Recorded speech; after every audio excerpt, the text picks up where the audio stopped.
Good evening, my children. It's been a while since I've done these vlogs, but in particular, I believe in the last week, something came up on the internet dealing with the new Fantastic Four movie. That's right, we finally get a trailer to the new Fantastic Four movie, or as the internet is now christening it, Fant-Four-Stic. Only because at the very end of the trailer, as opposed to showing a bumper that says Fantastic Four, it shows a bumper that says Fant-Four-Stic with a 4 replacing the A. I, for one, think this is a stupid gimmick that goes back to the 90s, but I digress.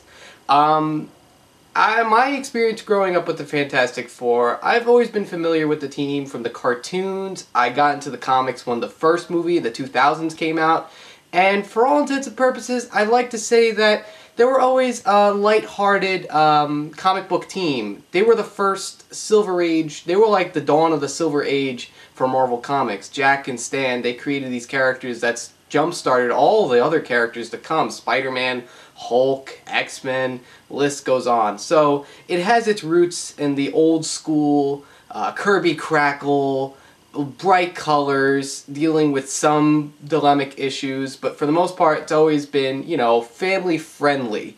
That's why when it came to the 2005 film, at first I wasn't a fan with the way they did it on film, but when I was familiar with the comics, I appreciated what they wanted to do to keep the integrity of the characters while keeping it for modern audiences. I don't think it worked well. I thought the Thing was a terrible practical effect, and I thought the villain Doctor Doom was terribly done, but for the little things that worked in the film, I gotta give it some credit. So it really comes to no surprise that they want to readapt these characters. Fox wants to hold on to the film rights to these characters before they go back to Marvel and DC, what am I talking about? Marvel and Disney, so they want to reinvent these characters for a modern audience yet again. And from what I gathered from the trailer, I'm kind of mixed. I've got mixed feelings.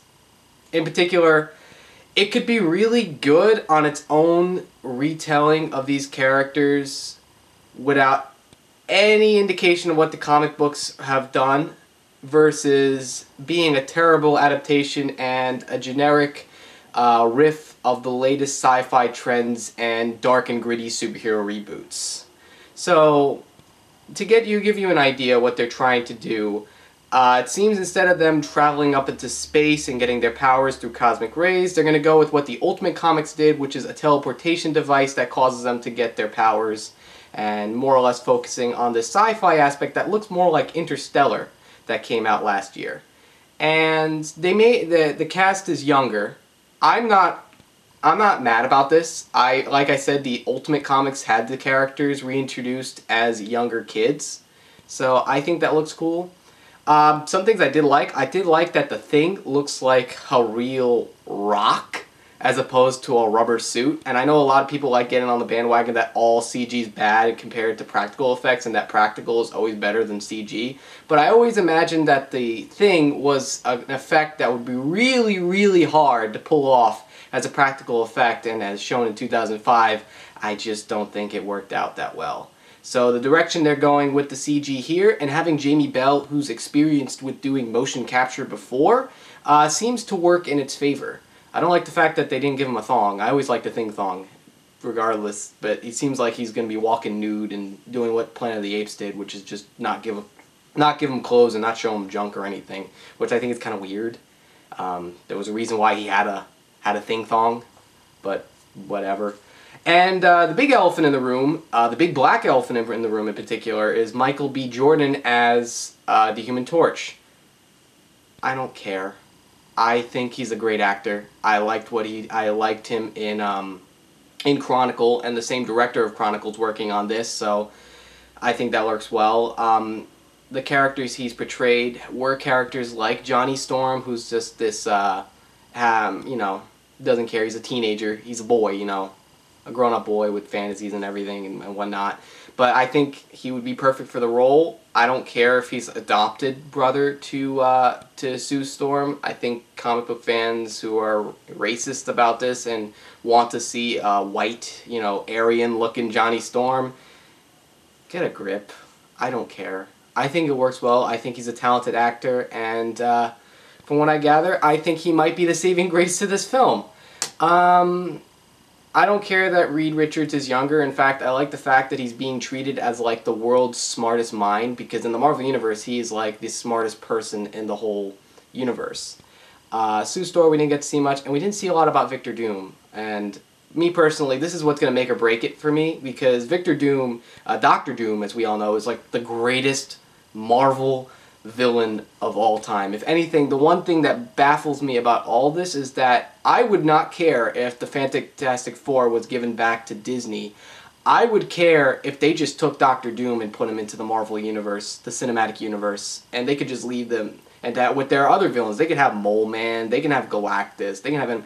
Give them Doctor Doom, because Doctor Doom is like one of the great Marvel baddies. And we didn't see much about him in this trailer, and from what I'm gathering from rumors, Tony Kebbell, who played one of the apes from Dawn of the Planet of the Apes, who's the villain, is going to be playing the character. But they're going to say he's a hacker. His name is Doomshev. Kind of got mixed feelings about that. I kind of wish they would make him this big, awesome bad guy, but who knows? We didn't get to see much about it in the trailer, so I can't go off of that. But what I can go off of, and the one thing that kind of pisses me off about this, is that they're taking these characters, and it almost seems like they're ashamed of being superheroes. It seems like they're going in the direction to make this like a cinematic sci-fi experience like Interstellar, which, don't get me wrong, was good, but it's no Fantastic Four. I mean, there was a lot of silly things going on in the Fantastic Four that focused on things that Stan and Jack did in the 60s. But it seems like they're not going to go in that direction, but if they're going to be going in this sci-fi route and in its own story that's not in any ways attached to the comics, I think it can work.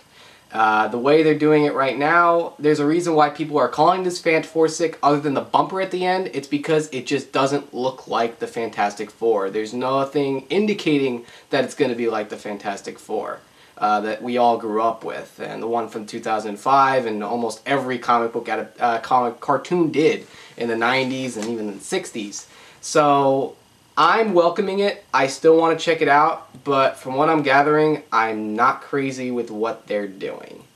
But mixed feelings, generally. I just got mixed feelings about it. So those are my reactions to Fant-Four-Stic, the trailer that came out.